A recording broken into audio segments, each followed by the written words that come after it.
کی ابتداً دو قسمیں ہیں، شہید حقیقی اور شہید حکمی۔ شہید حقیقی تو وہ ہے جو اللہ رب العالمین کی راہ میں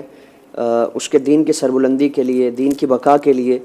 اور دین کو جو خطرات اور خدشات لاحق ہیں اس کا دفاع کرنے کے لیے، اسلام کو بچانے کے لیے اور اسلام کی سربلندی اور بقا کے لیے اپنی جان کا نذرانہ پیش کر دیتا ہے۔ یہ بڑا عظیم کام ہے اور بڑا اس کا عظیم مرتبہ ہے۔ تو یہ شہید حقیقی ہے، یعنی حقیقتاً شہید یہی ہے، اور جس کے بارے میں قرآن و سنت میں فضائل بیان فرمائے گئے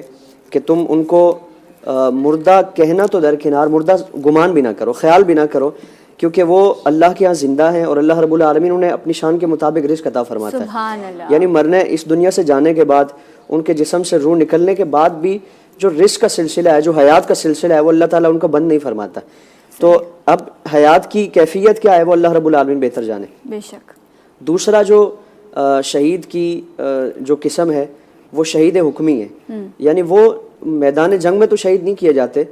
اور اس میدان میں یا جہاد پر نہیں نکلتے، لیکن اللہ رب العالمین انہیں ثواب عطا فرماتا ہے، اور شہید کے حکم میں اللہ رب العالمین انہیں بھی شامل فرمایا ہے۔ اس میں مختلف طرح سے انتقال کرنے والے، جیسے پیٹ کی بیماری میں، طاعون میں، سیلاب میں انتقال کرنے والے، زلزلے میں، طوفان میں، یا اس طرح کے معاملات میں، یہاں تک کہ آپ صلی اللہ علیہ وسلم کا ایک فرمان ہے اور اس میں ہم سب کے لیے ایک بشارت ہے۔ ہم میں سے کبھی ہم یہ سمجھتے ہیں کہ شاید ہمیں یہ رتبہ اللہ تعالیٰ اسے محروم فرمائے گا۔ آپ صلی اللہ علیہ وسلم نے فرمایا کہ کوئی بھی بندہ مومن جو ایمان کی حالت میں اس کا انتقال ہوا اور کسی معصیت پر، گناہ پر اس کا انتقال نہیں ہوا،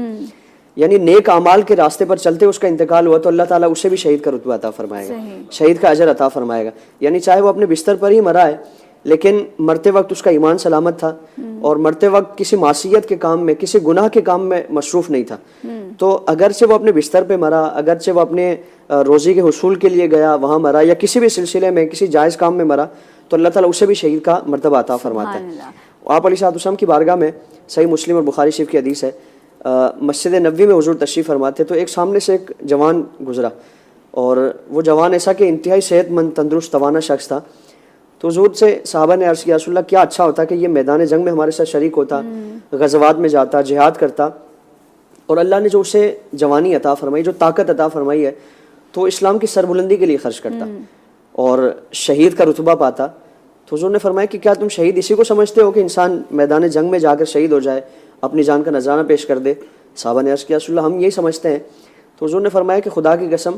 اگر یہ شخص اس ارادے سے جا رہا ہے، بازار کی طرف جا رہا ہے اور اس ارادے سے جا رہا ہے کہ وہاں جا کر کسب حلال کرے، طلب حلال کرے، اس کے لیے کوششیں کرے، اور خود بھی